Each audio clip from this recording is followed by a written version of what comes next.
this moment?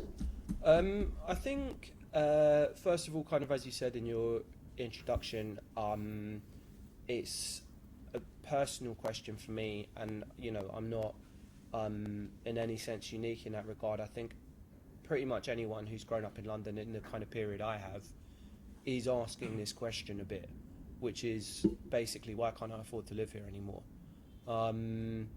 And that's kind of become quite a defining factor in our lives, really. It sort of decides when we can start families and whether we can live near our parents as they grow old, and whether we can have the careers necessarily that we want to.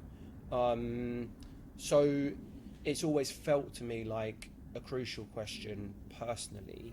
Then I guess I think you said as well that what's happening to London isn't just about London really, but it's the future for other cities. You see what's, I'd say, sort of cities like Manchester and Bristol are just kind of a few years behind really.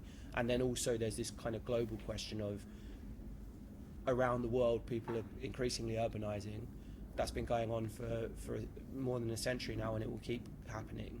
And as we kind of stop living in rural communities and become urban communities instead, if we can't sort out housing, then we don't live in the kind of societies that I think work and sort of sustain human interaction. Instead, people end up being atomised and alone.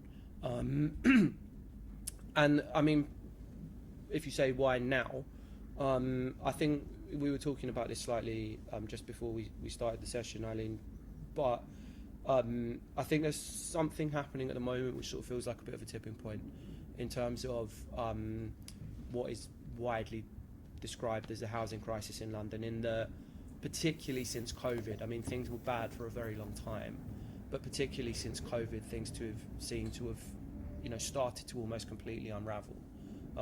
There's the sort of private house building model that has been a mechanism to make money out of the city over the last few decades is starting to come apart. The sort of social house building model, which again had some really substantial flaws in the last few years, again the sort of financing of that is falling apart. The cost of private renting was always really high, but since COVID it just shot up in a completely unprecedented way. And also homelessness, we had very high homelessness in London before 2020, but it's risen by 65% in just the 5 years since, to a level which is unsustainable. And so it feels like we've hit this stage where it was broken but sort of able to kind of tick along, whereas now everything seems to be kind of falling apart a little bit, and that means that alternatives have to emerge. And they could be good and they could be bad, but it feels like this period of 5 or 6 years, things will change.